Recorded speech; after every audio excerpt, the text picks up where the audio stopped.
One day, there was a young man named Bai. We see him sprinting down the street because he's late for work. We learn that he's an ordinary employee who has worked at many companies since graduating from college. Unfortunately, his bad luck meant his bosses were always strict and unreasonable. Bai keeps running and barely makes it onto the subway at the very last second, squeezing himself into the packed crowd. He reaches the office with just 5 seconds left.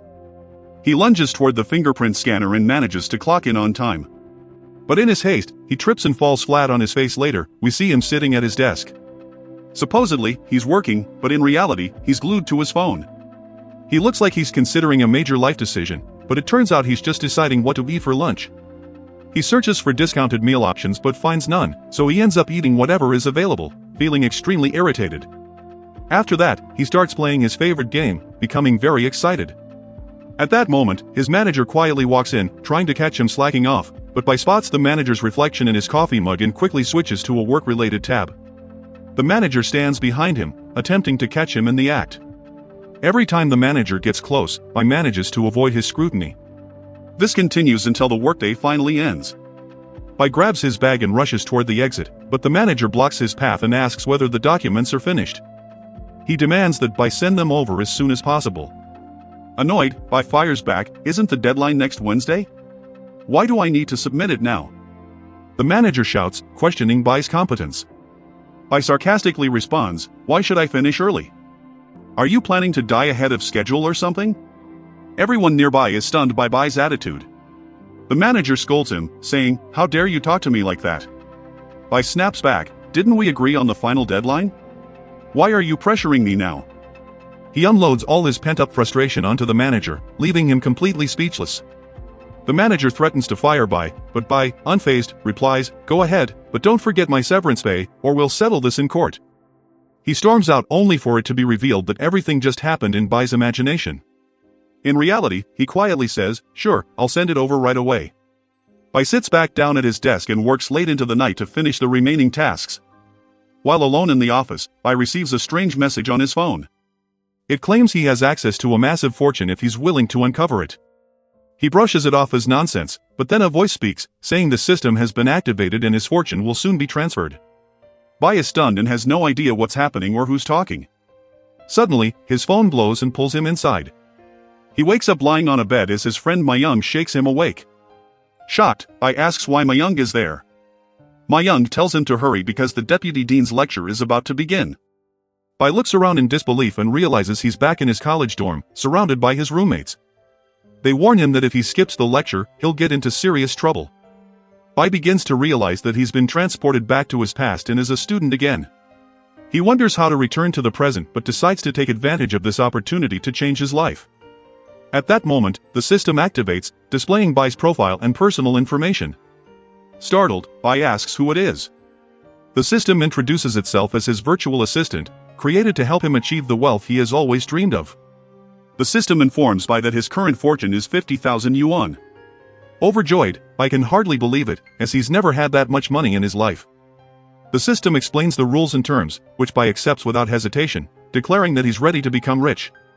The system then teaches Bai the rules of profit and loss. Losing money through investments will greatly multiply his personal gains, while making profits will only increase the company's value without adding anything to his own account. The system then instructs him to establish a new company for investments. Nervous, Bai doesn't know what to invest in and asks the system for some time to think. He browses the internet, searching for an industry where he could lose money as quickly as possible. Eventually, he discovers that game development is the perfect field for risky losses. Bai summons the system and announces his decision to invest in game development. The system sets up the company and asks Bai to name it. In a rush, he names it Ida Technologies. The system congratulates Bai on founding his new company and assigns him his first task, to develop his first game within 14 days. Panicked, Bai worries about whether he can meet the deadline. Just then, Mayung enters the room, and Bai asks if there's any way to make a game in only 2 weeks. Mayung introduces Bai to a website called Esro, a platform that allows developers with no programming experience to create games. He explains the site's features, which immediately excite Bai. Bai rushes to the library to use the computers and explore the platform. He finds several templates that would be perfect for creating a terrible game, but he's shocked by how expensive they are. He doubts he can make a game with only 50,000 yuan. Finally, he finds a decent template costing 20,000 yuan, which even includes free car models. He subscribes to it right away and starts developing the game, eventually spending all 50,000 yuan in the process. Bai spends hours adjusting the game's design to make it as dull and uninteresting as possible, hoping no one will enjoy it. He sets the game's price absurdly high so that no one will buy it and immediately uploads it online. The next day, Bai monitors the game's performance and feels relieved to see that no one has purchased it yet. Mayang enters the room and hands him his meal, eggs with tomatoes. Soon, their other friends arrive, excited because there are no lectures scheduled for the day. They suggest playing online games together and invite Bai to join them, but he declines, saying he didn't sleep well the night before and needs to rest. Bai watches Mayang play and laughs, noticing that Mayang still doesn't know how to play properly. Just like before, Bai then heads to his bed to lie down for a while. Mayang asks whether their noise is bothering him. Bai replies that everything is fine and even says that he missed their loud conversations. We learn that after graduating and starting work, Bai had bought all the games he ever wanted but never had time to enjoy them. Now, he feels fortunate that everything has changed and that he can relax whenever he wants. Still, his thoughts return to how he can lose the money invested in his game so he can receive a massive reward from the system. The scene shifts to Shurao, the country's most famous content creator, known for reviewing gaming experiences. We see him sitting in his cluttered room, messy due to his careless habits. He searches for a new game to play, and a title called Lone Desert Road appears. Finding the game strange yet intriguing, Shurao decides to try it. As soon as he starts, the game jumps straight into gameplay. At first, he enjoys it, but he quickly loses after getting distracted.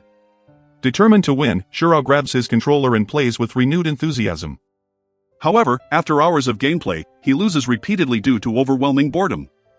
Frustrated, he concentrates even harder, playing non-stop for 8 hours until he finally wins. Excited to receive a reward for all his effort, a message suddenly appears on the screen: your prize is that you've wasted 8 hours of your precious time. Furious, Shurao explodes in anger, ranting about the game and cursing it non-stop. The next day, Bai attends his lecture and summons the system to check on his game's data. He sees that only a small number of players have downloaded it and feels relieved. He asks whether any profits have been credited to his account. The system responds that, unfortunately, no revenue has yet been added to the company. At that moment, I overhear several students talking about Shurao, the content creator who played a boring game for 8 hours and harshly criticized it. He hears them say they want to try the game themselves to see whether Shurao's comments are true. Realizing they're talking about his game, Bai panics, fearing that others might start playing it and actually enjoy it. He rushes back to his room, determined to make the game even worse and far more boring than before. When Bai returns to his room, he's shocked to see social media buzzing about his game, with people calling it unbelievably boring. Bai logs in and edits the game's description, making it sound even worse. He apologizes to players, openly admitting that the game is terrible and dull. He even offers refunds to anyone who wants their money back. At this moment, Bai is stunned by the players' reactions, as many forgive him and say they're willing to give the game another chance. To make matters worse, his friend Mong also starts playing the game, leaving Bai completely speechless. The system interface appears, informing Bai that only 7 days remain before the deadline. The scene then shifts to Mr. Lee, the owner of the largest gaming company in the country. He discusses Bai's game with his secretary, pointing out how much attention it has attracted lately. He tells her they must take control of the game and make it their own, just as they have dominated the gaming market nationwide. She confidently reassures him that it won't be an issue and that they'll acquire it just like all the other companies they've taken over before. Bai loses hope that his company will lose money and go bankrupt, so he starts searching online for ways to lose money. To his disbelief, every search result is about making money instead of losing it, which makes sense, since no one actively looks for ways to lose money. What an idiot, Bai thinks to himself. He then heads to the rooftop and talks to the system, discovering that over the past 2 weeks, his game has sold more than 200,000 copies and generated about 70,000 yuan in revenue. The net profit during this period is around 300,000 yuan. Bai feels deeply frustrated, but the system congratulates him, announcing that his game has become one of the top 10 games in the world. The system informs Bai that the funds in the company account are still below the minimum threshold for withdrawal, so he will receive an additional bonus. As always, Bai gets excited the moment he hears the word money. However, he also feels conflicted, because the more money he earns, the harder it becomes to lose it. It becomes clear that Bai is upset because all this money belongs to the company account, meaning he can't use it for himself. He wishes he could transfer it into his personal account. The system then announces that the second round has officially begun, and this time he has 30 days before the round ends. Bai starts thinking about how to lose the 300,000 yuan before the 30 days run out. Just then, Mong shows up and tells Bai that there are no lectures today either, inviting him to play games with everyone. Bai agrees, and his friends are thrilled that he's finally joining them this time. They begin playing together, and it's revealed that Bai is incredibly skilled at the game, racking up 11 kills on his own by the end of the match. Everyone starts blaming Mayung for their loss, since, as usual, he's the weak link. Even Bai gets angry and yells at him, calling him the worst person in the world to play this game with. At that moment, Bai suddenly gets an idea on how to lose the money.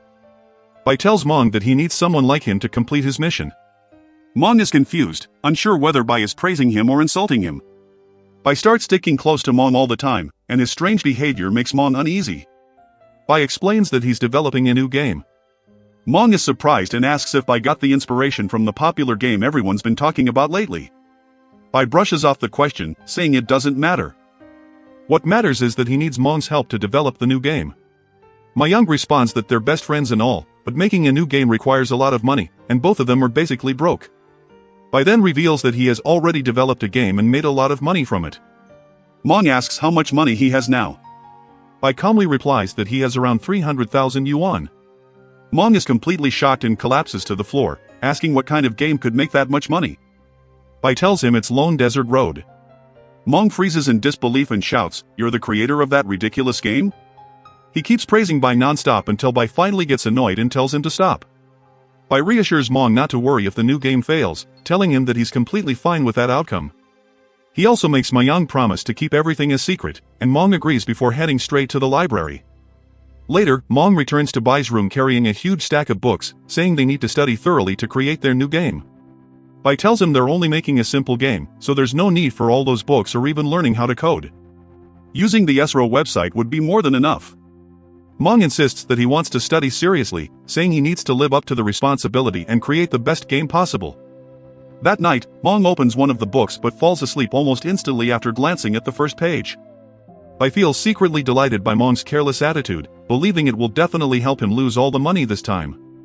He goes to bed feeling happier than ever. The next morning, Bai checks his game's ranking among other titles and discovers it's still at the top. He continues brainstorming ideas for the new game, hoping it will finally cause him to lose all his money. He decides to create a mobile game, thinking that might increase the chances of failure. This time, he opens a design website and searches for the most popular games, discovering that card games are currently trending.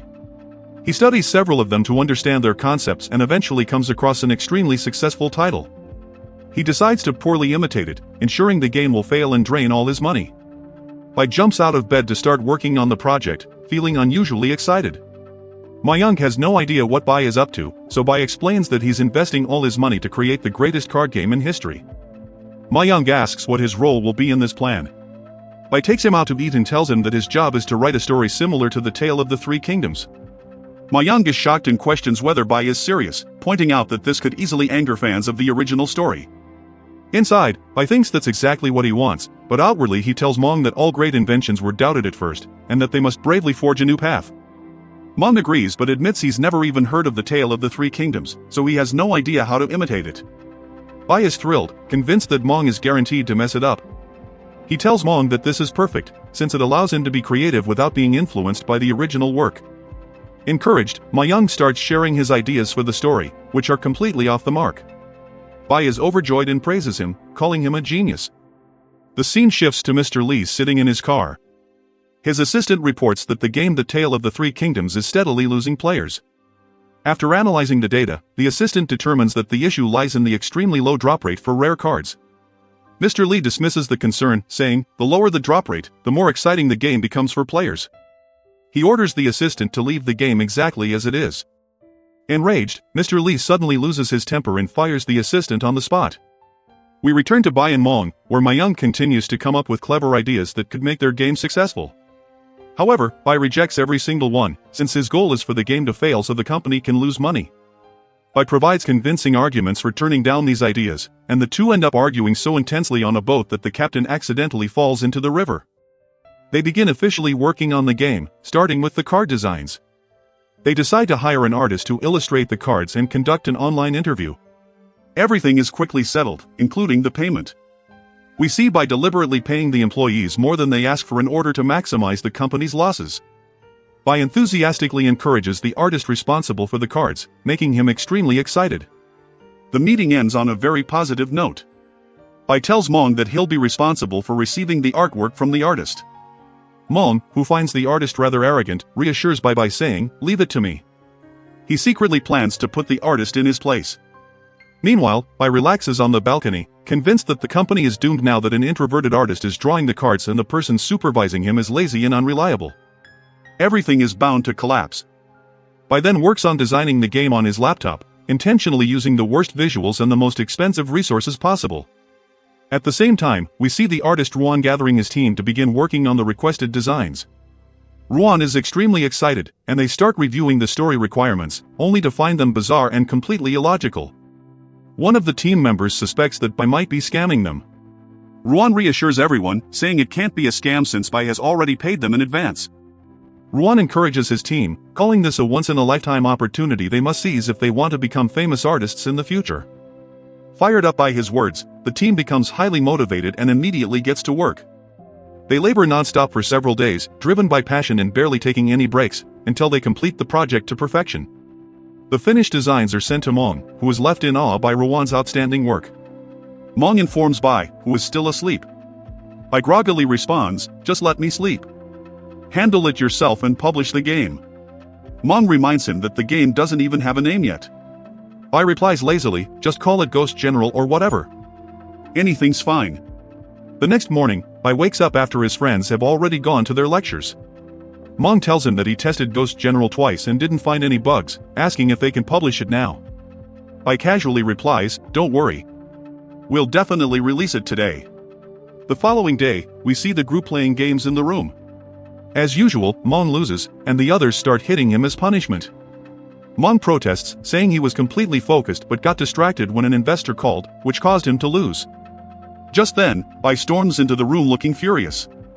He grabs Mong and drags him outside, yelling and demanding to know why Mong stole someone else's designs for their game. Mong insists that all the artwork belongs to Ruan and asks why Bai is so upset when everything seems to be going so well. It becomes clear that Bai is angry because the game's success means he won't be able to lose the money. Still, he tells Mayang that everything is fine and that he just wants to be alone for a while. Bai clings to one last hope, that players won't like the game because there are so many similar ones, causing it to fail and the company to go bankrupt. Later, we see Bai back in the room with Mong, who is monitoring the game's performance. It's revealed that over 100 people downloaded the game immediately after its release. Suddenly, Mong starts reading the comments and discovers that they're all negative. He becomes furious, while Bai jumps for joy upon hearing the news. Bai reads the comments himself and is thrilled by the overwhelming criticism. Mayang is confused by Bai's reaction and says, "You look shocked, but don't worry. It's probably someone who paid people to leave bad reviews." He grabs his phone, preparing to respond to the comments himself. Bai stops him and explains that there's no point replying to every comment, especially if someone paid for them, since more will just keep coming. Mayang then calls Ruan and asks for Bai's opinion on the designs. Ruan is relieved to hear that Bai loved them and is delighted that his work impressed him. He asks for the game's name so he can look it up himself. Mayang tells him, and Ruan immediately starts searching for it. Ruan's team praises Bai for giving them an opportunity, recognizing Ruan's talent, and being generous with the payment. Curious, Ruan reads the game's description and finds it labeled as just a very ordinary card game. He begins to doubt the quality of his own designs, but a teammate reassures him, saying it's probably a reverse psychology marketing strategy. Ruan notes that the game has no advertisements. His teammate replies that it just launched, so there likely hasn't been time for promotion yet. Bai looks up the game and realizes it was released by the same company that made Lone Desert Road. His friends ask if he's only noticing the company name now and whether he didn't see it in the contract. Bai explains that he wrote the contract directly through the SRO website. Although his friends aren't fans of the company, they decide to wait and see what happens. That night, Ruan tries the game himself and finds it surprisingly simple compared to other card games. He enjoys it so much that he ends up playing all night. The next morning, Ruan calls Mong to complain about the game's flaws, such as how rare cards are too cheap and easy to obtain. Mong explains that Bai designed it that way so casual players could enjoy the game as well. Ruan is deeply moved and says that Bai must be very kind-hearted to value players' enjoyment over profits. Mong is also touched and tells Ruan that Bai spent all his money developing the game and is feeling extremely stressed right now. Shocked by this, Ruan immediately hangs up and gathers his team to discuss the situation. He explains Bai's company's struggles to them. One team member points out that the game won't succeed without advertising, which requires money. Ruan decides he must solve this problem as quickly as possible. Meanwhile, Bai is overjoyed, believing the game has failed and that his mission is finally complete. He thinks the money will soon be transferred to his personal account. Suddenly, Mong bursts into the room, shouting that they've finally become rich. Bai is stunned and doesn't understand what he means. Mong excitedly explains that their game surpassed 10,000 downloads in a single day. Bai asks how that's even possible without any advertising. Mong replies that maybe people simply like the game. It even received a 5-star rating. Bai checks the game himself and is shocked to see countless positive comments from players praising it. Panicked, Bai immediately calls Ruan and angrily asks whether he promoted the game online. Ruan cheerfully replies that it was the least he could do. It's revealed that Ruan asked his friends in chat groups to leave positive reviews to help promote the game. Ruan even asked everyone he knew to help spread the word, explaining that Bai suffers from social anxiety. Bai is furious at Ruan for doing this, since it completely ruined his plan to lose money by letting the company go bankrupt. Still, he forces himself to thank Ruan for helping promote the game. Even so, Bai sinks into another wave of despair. The scene then shifts to Mr. Lee, whose assistant informs him that Ghost General is likely to surpass their own game, the Three Kings. Mr. Lee quickly realizes that Bai's company has been deliberately challenging him from the very beginning, copying their game and then outperforming it. Enraged, Mr. Lee orders his assistant to acquire Bai's company as fast as possible, no matter the cost. Later, we see Bai at school hearing that his game has received the highest rating online and that people want to honor him for it. Panicking, he sneaks into the bathroom to make sure no one is around and calls customer service, requesting that his game be removed from the rankings because he doesn't deserve the recognition. The system appears and warns him that this request violates the rules and could result in punishment. Bai panics and immediately hangs up. Desperate, Bai asks the system to change the profit distribution so the money will go directly into his personal account instead of the company's account. The system refuses and disappears. As Bai wanders around, lost in thought, the system suddenly reappears and announces that the 30-day deadline has ended. It declares the start of a new mission with a 90-day countdown and reveals that the game has earned 200,000 yuan in just 2 weeks. Bai then discovers that only 2,147 yuan from these massive earnings has been transferred into his personal account. Furious, he shouts, "You're making all this money off my work and only giving me a tiny cut." The system calmly explains the new mission. Bai must invest approximately 500,000 yuan into a new project within 90 days. Bai wonders how he's supposed to lose that much money, especially when his 2 ridiculous games are still generating large profits every day. Meanwhile, Mr. Lee orders his assistant to acquire Bai's company by any means necessary, regardless of the price. The scene shifts back to Bai sitting alone on the school field, desperately brainstorming ways to lose all this money. Suddenly, Mayung calls him and says that Mr. Lee's company wants to buy their company outright. Bai gets excited and is about to agree, but the system intervenes, forcing him to refuse. Mong is confused and tells Bai how much they're offering. Despite that, Bai still turns it down and nearly breaks down in tears. Mayung then tells him they've increased the offer by another 50,000 yuan, and then another 50,000 yuan on top of that. With every increase, Bai becomes more devastated.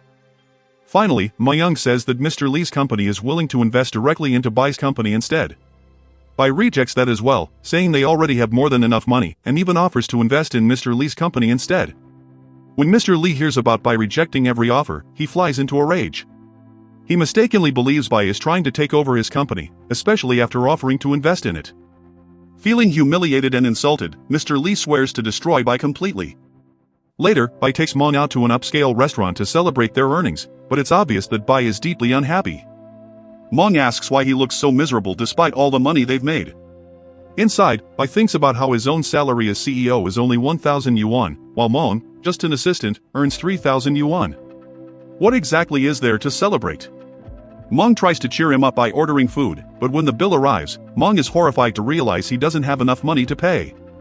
Just as he's about to panic, Bai suddenly slips away and runs outside.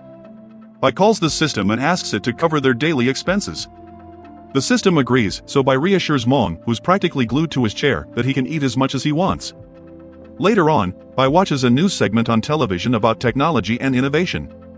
Mong suggests that instead of making small, simple games, they should create a large-scale, advanced game. Bai immediately likes the idea, realizing that hiring lots of employees would allow him to burn through huge amounts of money on salaries. When Mayung asks about the concept of the new game, Bai replies, "The game itself doesn't matter right now. What matters is expanding fast and spending as much money as possible. Bai starts listing everything they'd need to run a large company and asks Mayung whether he knows how to manage one. Mayung admits that he doesn't. Bai then suggests they find someone who does, and the two head to a recruitment agency to hire a professional manager. The scene cuts to Mr. Zhao's office, where an employee named Lin hands in her resignation letter. Mr. Zhao is surprised and asks why she's leaving. Lin explains that working there won't help her achieve her dreams, and staying would only waste her time. She thanks him for his guidance and walks out. Bai and Mong arrive at the recruitment agency. As soon as they step inside, the manager looks surprised to see a pair of college students and asks whether they're looking for jobs or starting a business. The manager advises them to search online if they're looking to hire employees. Bai insists that he needs someone truly outstanding to help manage his company and says he trusts the agency's judgment, which is exactly why they came in person. The manager responds arrogantly, "You do know we charge very high service fees, right?" Mayung grows irritated and says they're already aware of that. Bai calms Mayung down and tells the manager that he's willing to offer an annual salary of 400,000 yuan for the right candidate. Shocked by the number, the manager's attitude immediately changes. Within seconds, he treats them with great respect, offering drinks and fruit as the entire conversation takes a sudden turn. During the meeting, Mong talks non-stop while the manager introduces himself to Bai as Lawrence. When Bai asks whether he has anyone suitable for the position, Lawrence asks for more details about the type of candidate Bai is looking for. Bai describes his ideal employee, and Lawrence recommends an excellent secretary who previously worked for a top international company. Bai agrees, and the two leave the office with Lawrence to finalize the contracts. At the same time, Lin arrives at the agency to apply for a new job. Bai overhears her talking about his game and tells her not to believe the news, saying the game is boring and ordinary, nothing like what the reports claim. Lin becomes annoyed and snaps back, "You don't understand anything. This company's goal isn't to make money, it's to innovate." Bai leaves her behind and walks away. Lawrence bids Bai farewell, assuring him that the new secretary will be joining the company soon. The next day, Lawrence meets with Lin and asks what kind of job she's looking for. Lin says she wants to know whether there are any openings at Mr. Bai's game development company. Lawrence informs her that the person she spoke with earlier was Bai himself. Lin is stunned and rushes outside, but by the time she gets there, Bai is already gone in a taxi. The following day, Bai meets the secretary, Xin, at a cafe for her interview. He greets her warmly and invites her to sit down. Xin says she's heard a lot about his company, even though it's still new, it has achieved remarkable success in a very short time. They discuss the employment terms, and she tells him she's ready to start immediately. Bai replies that they don't have an office yet, so work can't begin right away. He then takes her to the site of their new company, which offers the best view in the city. Bai negotiates with the agent to rent the entire floor, even though the price is extremely high. The agent tries to persuade Bai that the rent is actually very reasonable considering the facilities and location. To the agent's shock, Bai says he finds the price cheap rather than expensive. Still focused on spending 700,000 yuan per month on rent to bankrupt the company, Bai finalizes the deal on the spot. Xin approaches Bai with a prepared list of supplies and equipment needed to set up the office. Bai dislikes the list because it's too economical, and he wants everything to be as expensive as possible to lose money. He tells her that the company's image is also extremely important.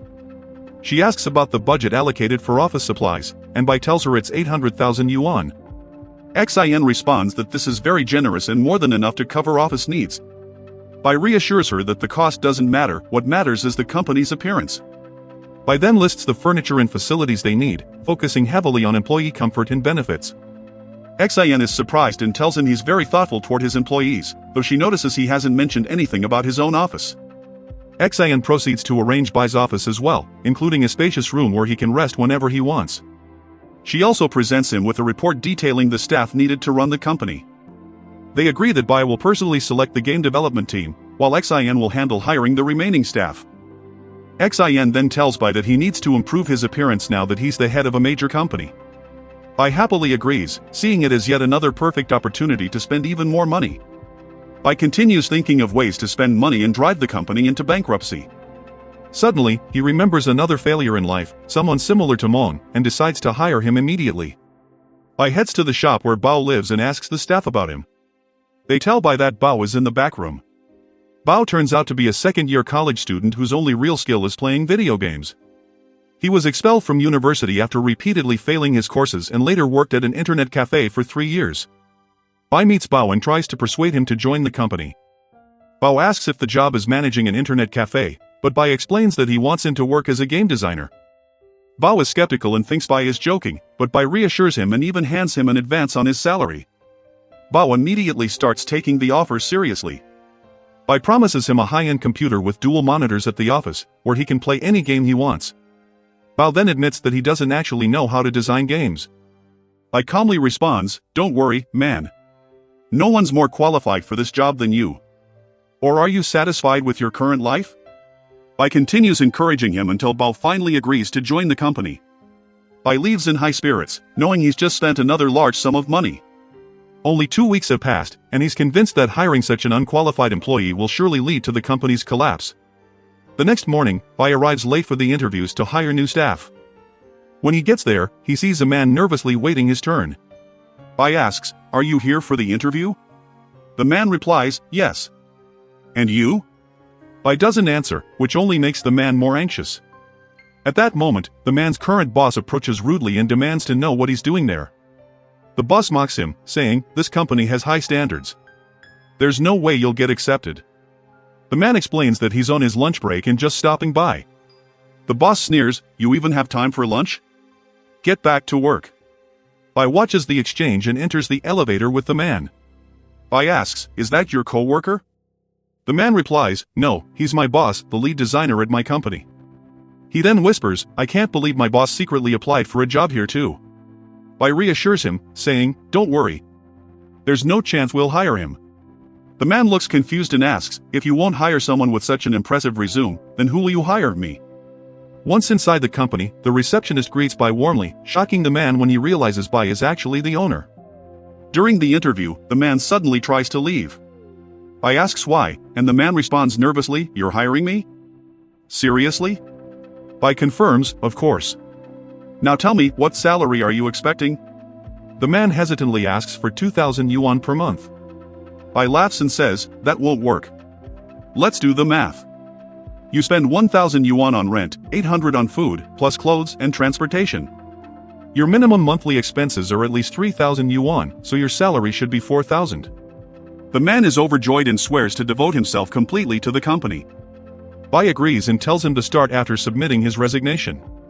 Later, Bai plans to take a break, but Xin interrupts him, saying a woman insists on seeing him for an interview. Reluctantly, Bai agrees, and Lin walks in. Her persistence eventually convinces Bai to hire her, and he ends the meeting just to avoid further trouble. We then see Bai's friends back at the dorm, worried because he hasn't returned for some time. They ask Mayung about him, and he nervously explains that Bai is working a part-time job with him on the night shift, so he rented a place outside for now. The friends quickly get distracted playing cards, praising how amazing the game is. At that moment, Mayung quietly slips away and falls asleep almost instantly. The scene shifts to Bai's company, where the employees are completely confused. Bai hasn't assigned them any actual work. All they do is play games all day. Lin explains that Bai wants them to play as many games as possible so they can better understand the player's perspective. By immersing themselves in games, they'll gain insight that will help them create outstanding games in the future. The team starts brainstorming ideas for a new game to prove they're up to the task Bai has given them. But Bao points out that Bai hasn't been around for a while to oversee anything. They wonder where Bai is, but he spends his time in his private room doing nothing but relaxing. He observes them through cameras from his room. At that moment, Bai gets an idea for a new game and heads to the team to consult them. We see Zen dismissing the employees as the workday ends, but they're frustrated that another day has passed without accomplishing anything. Bai arrives at that moment and gathers all the employees. He tells them that he's been thinking about the company's future and wants to make it one of the biggest gaming companies in the country. From now on, there will be no more silly games. The next game will be a war game, and he asks if they're up for the challenge. Bai motivates the entire team until they're filled with enthusiasm. He tells them to take it easy. He's not asking for a masterpiece, just for them to put their best effort into the game. Bai takes Sibo and Bao to the meeting room, seating them in massage chairs to relax. He explains the elements he wants in the new game, such as controls and the basic storyline. Sibo is very anxious, doubting their ability to execute these ideas since they're all beginners. But Bai reassures him, encouraging him and making him the lead designer of the game with Bao as the project supervisor. Bai relaxes with them on the massage chairs. When the workday ends, Bai leaves the company and notices everyone has gone home except Bao, who's still playing games. Bai leaves him alone and walks away. However, Sibo hides, intending to work overtime to create the best storyline design and live up to the responsibility B has given him. Sibo and Bao work late into the night, eventually coming up with a brilliant idea, using minimal resources to produce the best results, the same strategy used in the company's first 2 games. Bao begins to visualize the game for Sibo. It turns out to be an amazing concept with a storyline involving battling zombies on an oil rig in the middle of the ocean. Sibo and Bao imagine themselves playing the game, enjoying it immensely. Sibo tells Bao he's incredible. They keep working until morning, but Mayong catches them in the morning and asks if they worked overtime. They evade him and sneak away. Days pass and Sibo keeps staying up late working every night. Bao tells him he doesn't have to work overtime every day, but Sibo replies that there's too much work and he has to finish it because the time gave them isn't enough to test the modifications, too. Sibo sits with Bao to gain some gaming expertise, and Bao explains the designs of all the games he's played. However, Sibo is astonished and doesn't understand anything. So, Bao searches for a game similar to what he has in mind to help Sibo understand. Meanwhile, Mayong keeps watching them from a distance and confirms that they're working overtime every day. The next morning, Bai and Mong attend a lecture at the university. Bai is eager for the lecture to end and feels extremely bored. He gets a message from Sibo saying he has finished the game design framework and is just waiting for B's approval. Bai is amazed by how quickly they've completed their tasks and wonders what he'll do if the design turns out good. It would actually be a problem for him. Then Mayong tells him that Sibo has been working overtime every night, which annoys Bai, who says that's why he managed to finish early. Bai asks Mayong to join him at the library and they sneak out of the lecture. But Mayong says, "I saw Sibo at the office and he wasn't even working. On the contrary, he was just playing games." Bai gets excited and says, "Why didn't you say that earlier?" And they return to their seats in the lecture hall. Bai checks the design CBO sent him. He glances at it, but upon seeing too much text, he doesn't read it. He simply asks, "Does it include everything I requested?" Sibo replies, "Yes," and Bai thanks him, telling him to keep up the good work. Bai tells Mayong to ignore Sibo's behavior. Mang is surprised and asks how. All he does is play games. Bai tries to explain that playing games is actually part of the company's work. At that moment, Sibo informs the employees that Bai has approved the design and trusts them. He asks everyone to work even harder. The employees channel all their energy into work day and night, feeling extremely motivated. Meanwhile, he spends his time completely relaxed, checking the system for profits and losses. He notices that the company is spending a large amount, but there's still a lot of money left and he doesn't know how to use it all. Mayong approaches Bai and informs him that it's not just Sibo playing games after work. The whole company does, even after work hours. He also tells Bai that everyone except them isn't doing overtime. He adds that this breaks the rules. Bai starts thinking about how to take advantage of this opportunity to spend as much money on them as possible. Mayong is surprised, but Bai explains that since the employees are sacrificing their health by working overtime for the company, it's their responsibility to ensure their health and comfort. The next day, Bai visits the company, and Sibo shows him what they've accomplished lately. At that moment, a food service arrives with all kinds of luxurious meals. The employees are astonished at what they see and Mayong announces that starting today, everyone gets a free lunch. Zen also tells them that the company's private gym will soon be available to everyone. Sibo is surprised by Bai's actions and asks Lin why Bai is doing all this.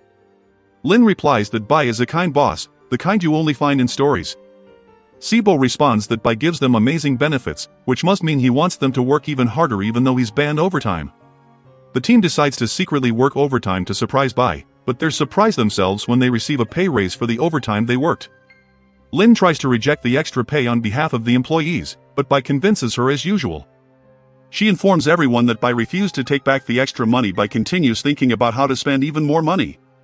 Meanwhile, the employees outside are praising Bai, saying he trusts them so much that they must work even harder and never disappoint him. Mr. Lee, meanwhile, contacts other companies to create trouble for B's company. He also instructs his assistant to offer the best deals to B's employees to lure them away. Back at B's company, Bao is overwhelmed with the workload as the employees wait for his instructions. Sibo steps in to help and distributes the tasks among the employees. Just as each employee heads to their station to complete their assigned tasks, their phones ring simultaneously. They all receive excellent job offers. A month later, Bai is in a lecture when Mayong calls him saying, "There's very bad news." Mang informs Bai that a rival company is trying to poach all their employees. Bai rushes to the office but encounters the annoying Mong on his way, which stresses him out even more. Bai enters the company and finds chaos everywhere. He imagines that the employees have betrayed him and joined the rival company. Suddenly Bai notices the employees behind him. He is surprised and says, "You haven't left yet."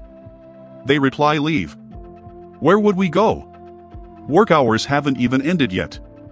Then the annoying Mong blurts out, "Didn't you all agree with the rival company?" Zen responds that the rival company offered deals to all the employees, but everyone rejected the offers. Of course, Mayong is shocked and asks, "Why did you refuse the offer?" Sibo replies that everyone is happy working here with Mr. B. The employees continue praising Bai for everything he's done for them, expressing how much they love and feel comfortable in the company. Bai is touched by their words and says, "I knew you'd do that, but where were you? What's with all this mess?" CBO explains that they were testing the game before its release, and the mess is due to their excitement about how amazing it is. Bai is astonished that they've actually finished the game. They all go with Bai to the presentation room to show him the game. Bai is speechless, amazed by how great it is. He starts to worry about how excellent the game is and that they managed to create such a masterpiece. Sibo suggests tweaking a few parts of the game to make it perfect. Bai is surprised that they finished the game a month early to allow time for adjustments and fixes during the remaining period. Bai starts brainstorming ways to stop them from improving the game too soon. He tells them they'll celebrate completing the game first. At that moment, Zen enters and tells Bai that someone wants to meet him. Mr. Lee's assistant walks in and everyone is surprised to see him. Bai is shocked that everyone knows this man except him. Sibo explains to Bai that this is the man who tried to recruit them to Mr. Lee's company. The assistant is nervous and worried that Bai might hit him or throw him out. However, Bai welcomes him. The assistant thanks Bai and says he's leaving Mr. Lee's company to work for him as he's determined to do so after seeing all the benefits Bai offers his employees. The assistant begins revealing everything Mr. Ly has done to try to take over B's company. The employees are visibly upset and angry with the assistant. Bai tells the assistant that his company is for game development only and there's no suitable position for him. Bai then asks XIN to escort him out. Later, the employees are at the company gym, praising B as usual. Lin suddenly announces that she'll visit the rival company to learn more about Mr. B's role in advancing the gaming industry. Bai overhears Lin talking about visiting the rival company. He decides that they should all take a trip to the rival company's headquarters. They go enjoy a meal and then arrive at the rival company where they are shocked to find that the company owns the entire building unlike their single-floor office. The rival company's secretary greets them and guides them to Mr. Chu's office. Mr. Chu welcomes Bai, but it's clear the two can't stand each other. Bai is amazed by the company, so Chu boasts about it, saying, "I'll show you games you can't buy anywhere, no matter the cost." The rest of Bai's team enters and starts mocking the rival company, saying it's far inferior to their own. Chu overhears their comments and is furious but hides his anger as they can't see him. Bai tries to silence his team but it's no use. Lin assures him that the room is soundproof so there's no need to worry and they can talk freely. At that moment they notice Chu in the room and Lin freezes in place. Chu greets Lin when he realizes she's with them. He calls in his employees for a meeting between the two companies. The teams from both companies sit in the hall and Chu's team welcomes Bai's team. Mang begins asking Chu about his employees' rights and salaries, highlighting the benefits Bai's company offers, such as overtime pay, which isn't available anywhere else. Chu is embarrassed and his assistant tries to change the topic. She attempts to humiliate Lin by mentioning that she worked on a failed game at their company, which is why she left before Chu could fire her. Chu's employees laugh at Lin. Bai's team encourages her, and Bai says that Lin is talented, plays a major role in his company, and that he's lucky to have her on his team. He asks her to explain the company's mission in game development. Lin begins explaining the purpose of game development at their company, the benefits offered to employees and players, and of course, praises Bai as usual. Chu is infuriated by everything happening and decides to deliver an impressive speech himself. Otherwise, he'd look terrible after Lin's presentation, and he finds himself not knowing what to say or do. So, he decides to introduce them to their new game. But his secretary catches up with him and says, "Are you crazy? The news about this game has to stay confidential until we release it online." However, Cho insists on talking about the game and reassures her that the game is set to be released mid-mon, so there's no way anyone can copy it in time. He starts explaining the game and how realistic it is, even in the use of weapons, leaving Sibo stunned by its quality, which turns out to be much better than their game. At that moment, he glances at Bai and is surprised to see that Bai is completely unfazed and very confident in their abilities. But Bai is secretly pleased that Joe's company has outperformed them, thinking it'll definitely cause the company to lose money this time. Bai and his team applaud Cho's speech, and for the first time, Cho feels a sense of greatness and importance. The team returns to their company afterward, and Bai grants them a 10-day vacation as a reward for their hard work. But Sibo calls the team and tells them they've done an excellent job, though their game still doesn't compare to Cho's company's game. He reminds them that Mr. Bai offers them benefits unmatched anywhere else and asks them to use their vacation time to improve the game. The team gets excited and decides to make the game the best it can be. In the evening, Mr. Lee calls Cho and scolds him for not informing him that Bai and his team visited the company today. Cho gets nervous and says it wasn't a big deal, so he didn't want to bother him. Mr. Lee replies in telling them about the new game wasn't a big deal either. Cho explains that he only did it to demoralize B's team, but didn't realize it had the opposite effect. Cho reassures Mr. Lee that there's no way B's team can do anything with the game in such a short time since there are only 2 weeks left. Mr. Lee gets angry and warns Cho to be careful with B because he's not as simple as he seems. Back with B's team, they're focused on working, improving, and upgrading the game. Bai calls Shin to check if she gave the employees their vacation as planned. The room goes silent and Shin replies that everything is fine and that all employees are on their 10-day vacation as instructed. Bai says all right and informs her that he'll be busy during this period and won't be able to come to the company. The team continues working on the game, finishing it and handing it over to Bao for final testing. He praises them, saying it's excellent. A week passes and we see Bai in his office reviewing the money spent on the company lately. He's pleased with the large amount spent and starts brainstorming ways to spend even more.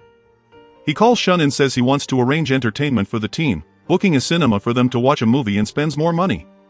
But Bai is shocked when the movie suddenly transitions into a recorded message from his team revealing their surprise. He's utterly stunned when they announce that they've developed the game and can release it a day before Cho's team's game.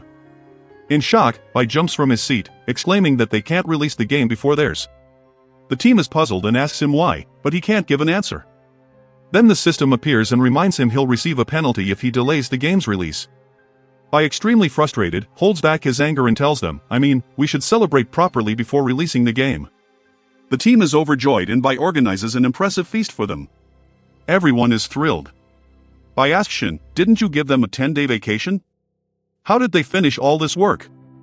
Mayong responds, you told them their work is just playing games, so it wasn't hard for them to do it during their vacation, right? This angers Bai, who hits MY, saying, eat your ice cream and keep quiet. The team then enjoys their celebration, wishing for the game's success, while Bai feels deeply frustrated. Lin notices Bai looking very anxious and assumes he's thinking about the team's future, feeling sorry that they're enjoying themselves while he worries about everyone's future. But in reality, I couldn't care less about all that and is solely focused on how to spend money and make the company lose more. Everyone keeps enjoying themselves until they're exhausted and fall asleep, forgetting to release the game. The next morning, Lin rushes to the company and asks if the game was published. Sibo replies that they were all so tired last night that they forgot to publish it. Lin is shocked and asks how Bai reacted when he found out. Meng replies that he was very sad but didn't show it. The team starts monitoring the game rankings and finds their game at the bottom. Unlike Cho's team's game, they keep waiting for any improvement, but it's no use. They realize the game hasn't been marketed at all. They approach Shin and request a budget for marketing, but she tells them Bai might refuse. The team then decides to cover the marketing costs from their own money. We see Lin talking to Bao and Sibo about how to promote the game. She tells them she'll invite the most famous game tester in the country, Mr. Chen, explaining that if he likes the game, it will surely make all players eager to try it. The scene transitions to Mr. Chen in his room testing B's company's new game. At first, he finds it strange, but soon he's amazed by it, especially the realistic visuals and the zombie battles. He keeps playing, thoroughly enjoying it, and manages to pass all levels with the help of the virtual character in the game. Afterward, he visits B's company to congratulate Lin and the team on creating such an excellent game. He's filled with excitement and with fans surrounding him, they ask his opinion of the game. Naturally, he tells them how much he enjoyed it and recommends everyone to buy it. He asks Bao, Sibo, and Lin how they managed to create a simple game with the quality of top international titles. He promises to do a live stream from his page to encourage all players to buy and try the game. We then return to B, who is talking to Mang at the university about the state of the new game and its ranking. Bai tries to appear deeply upset about the game's failure in front of everyone. But inside, he's overjoyed, thinking he'll finally bankrupt the company and transfer all that money to his private account.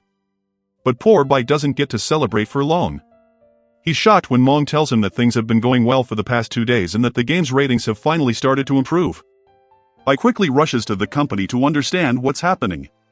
He arrives at the company in a hurry, finding everyone sitting calmly. They seem nervous but not excited, so he assumes everything must be fine. Suddenly all the employees stand up clapping for him and tell him that the game has achieved outstanding success. They praise him for his trust in them. Bai is stunned and in complete shock while the team celebrates ecstatic with joy. The day ends and Bai sits in his office thinking about what else he can do to bankrupt the company. He says he did everything to make the game fail, yet it succeeded in the end. Sibo enters the office and hands Bai a report detailing everything they did to make the game such a huge success. Bai learns that they hired a professional player, Mr. Chen, to give the game massive publicity and that he even did a free live stream for them. Bai sits in his office thinking about how he can lose the most money before the deadline set by the system. He summons the system and tells it he wants to do two important things. First, improve the first two games, and second, throw a company party where he gives employees half of the profits earned from the new game. The system refuses his request, explaining that it goes against the rules. Bai tries to convince it, arguing that other companies often spend large amounts of money on employee bonuses. The system responds, dismissing this as mere rumors. Frustrated, Bai feels helpless, wishing he could hit the system. Every time he suggests a way to waste money, the system refuses. However, due to Bai's persistence, the system eventually agrees to allow a small monthly bonus for employees. That evening, Exon enters Bai's office and finds him sitting alone. She asks why he's sitting there by himself, and he tells her that he still has a lot to think about. He encourages her to take a break. She tells him to contact her if he needs anything, but Bai asks her how he could withdraw money illegally. XYN is shocked and tells him it's wrong and he can't do that. Bai convinces her, claiming it's all for the benefit of the employees. Zen reluctantly agrees to help and suggests excuses such as raising employee salaries, giving monthly bonuses, gifts for employees, and other unnecessary expenses. Bai is thrilled by her ideas and tells her that hiring her was the best decision he ever made. Exon continues working on these ideas to waste money and presents her reports to Bai the next morning. Bai takes all the calculations to the system, which reviews and approves them. Bai is overjoyed and takes the team to the mall to buy whatever they need as a reward. Bai hands out shopping cards to the entire team and they are thrilled, thanking him for his generosity. They all take their cards and head out to shop. Bai takes the team to the most famous smart device store and lets each person buy whatever they like, no matter the price. The more money he spends, the happier he becomes. Even after spending all that money, Bai still wants to spend more. He asks Zen what he could buy for himself, and she suggests he get a watch and a pen that matches suits. As the head of a major company should maintain a proper image, Bai is delighted to find a new way to waste money. He rushes to a watch store and buys the most expensive watches available. The salesperson is thrilled to have such a gullible customer and sells him a watch worth around 40,000 yuan. Bai visits every shop, buying everything he desires at the highest prices. The team is amazed by his behavior, joking that he enjoys shopping more than women do.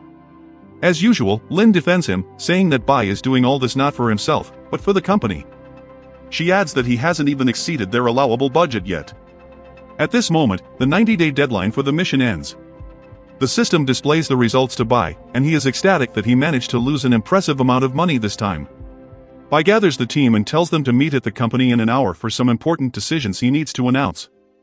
At the company meeting, Bai honors Ba and Sibo for their efforts in creating the latest game and presents them with the Best Employee Award. Everyone applauds them and Sibo thanks Bai for trusting them.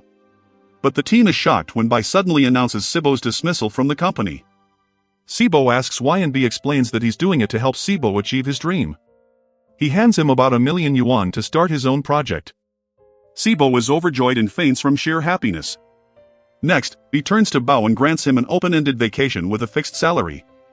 He explains that this is to help Bao realize there are many enjoyable things in life besides games. Ba refuses the reward, saying he prefers staying at the office, but Bai insists, convincing him it's also for the company's benefit. In the end, Bao reluctantly agrees. Sibo starts packing his things to leave the company with all the employees bidding him farewell and wishing him success in his future endeavors. Sibo avoids saying goodbye to Bai, thinking Bai might be upset and doesn't want to make him angrier. Meanwhile, Bai is overjoyed, dancing in his office. Bai decides not to make any updates to his existing games and immediately starts planning a new project. This time he resolves to oversee everything himself to ensure the project fails and doesn't succeed like the last one. He informs the team that they'll be creating a sci-fi game this time. Bai passionately pitches his flawed game idea to the team, describing it as if they're part of it. The team gets excited and promises Bai they'll live up to his trust just like every other time. Days pass and the university vacation begins. Bai decides to take a break from work. Meanwhile, Lin and Lab are working hard on the game. Lab becomes exhausted from all the recording and working without rest. But Lin scolds him, reminding him they must rise to the responsibility Bai entrusted them with. Eventually, Lav gets motivated and works enthusiastically alongside Lin, dubbing the game's characters. The vacation days fly by and Bi returns to the company where Bao comes to meet him after traveling around the world just as Bai had instructed. Bao is in bad shape and asks Bai to let him return to work. Bai is puzzled and asks why, pointing out that he has been sending Bao's salary on time. Bao explains that he can't handle traveling anymore and if Bai doesn't want him back, he'll return to working at an internet cafe. Bai reluctantly agrees to reinstate him. Bao is thrilled and overjoyed to return to work. However, Bai secretly instructs Bao not to help with the new project so Lav can gain experience on his own. True to this, when Lav asks Bao for help, Bao refuses but reassures him, saying Lav will succeed on his own. Later that evening, Bao and Sibo meet and Bao asks Sibo about his new project. Sibo admits that unfortunately he hasn't found any idea worth working on yet. However, he notices the zombie game they made earlier and asks if Bai plans to update it. Bao replies that Bai hasn't, but after playing it a lot, he found several bugs and recorded them in this notebook. Bao and Sibo decide to secretly work on improving the zombie game on their own. They start enhancing the game in secret. I meanwhile grows increasingly frustrated trying to figure out who's making these improvements, but he's unable to discover anything. The next day, Ruan comes to the company looking for Mayon to give him sketches of new characters that could be added to the updates for Phantom General. He created these sketches for free. However, Shin meets him and informs him that Mong isn't available. She suggests that he meet Mr. Bai and give him the sketches directly. Wuan goes in to see Bai who gets annoyed at him for taking such an initiative without permission. 10 minutes later, and leaves B's office and tells Shin that Bai handed him the design of the new game, assigning him to design the characters and the new poster for the game himself. Lav then enters B's office and shows him the dubbing work he's done. Bai praises L for his great effort and gives him the marketing plan report, asking him to hand it to Lin so she can start working on it. We find out that Bai's marketing plan involves requesting a favor from Chao, the owner of the country's largest gaming channel, to promote their new game in exchange for a substantial fee. Lin contacts Chao and presents the idea, telling him they'll pay him 10,000 yuan for his services. Naturally, Chao agrees immediately upon hearing the staggering amount. Overwhelmed with excitement and joy, Lin gives him the script he's supposed to use to promote the game. Chao, however, finds the script odd and asks if he can change it. Lin responds that this is absolutely forbidden. Chao insists he needs creative freedom to deliver his best work, but Lin raises the offer, telling him they'll pay him 50,000 yuan if he sticks to the script exactly as written. Forgetting his earlier principles, Chao agrees without hesitation. Lin then informs Bai that Mr. Chao accepted the job and will start promoting the game immediately. Bai asks her how much he paid him and she tells him it was 50,000 yuan as instructed. Chao begins researching the game to start his work, but he finds it terrible. Nevertheless, he continues working driven by the money he's been paid. Meanwhile, Lin informs Bao and Sibo that the launch date for the new game is set for April Fool's Day, chosen to make it a memorable event. Bai gathers the team to show them the video Chao made to promote the game. Everyone dislikes the ad except Bai, who is happy because he wants the game to fail. Suddenly, Shin enters and informs Bai that everyone on the internet is criticizing Bai games. The team panics and rushes to see what's happening. Of course, Bai the cunning one is delighted by the chaos because he's always wished for the company to collapse. All the players in the country are criticizing the game, claiming Chao couldn't have said such things while in his right mind and accusing Bai games of kidnapping and forcing him to say them. The team is devastated while Bai celebrates the imminent downfall of the company. The next day, the secretary goes to the company and informs them that they asked them to return home today, but everyone is tense and upset because the new game is failing. Then, Sibo enters and introduces his friend who works in the media industry and has been invited today to help solve the problem. She introduces herself as Yui, an editor at the Media Games magazine. Everyone is shocked by what's happening. Sibo tells them there's no time for astonishment and that they need to move quickly to save the situation.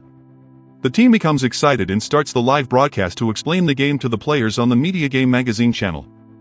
Liv is nervous since it's his first time doing a live broadcast. The secretary, Shin, also introduces herself, as do Sibo Bao, and the rest of the team. They all blame themselves, saying their management of the company is flawed, which is why the game turned out badly. Meanwhile, Lin watches the broadcast and is shocked by what she sees, becoming very angry. We learn that this was all a trick by the editor, Yui, who was working with Mr. Lee. The plan is to ruin BA's company's reputation and take control of it. We also find out that Yui is planning to write an article to completely destroy the reputation of Ba's company.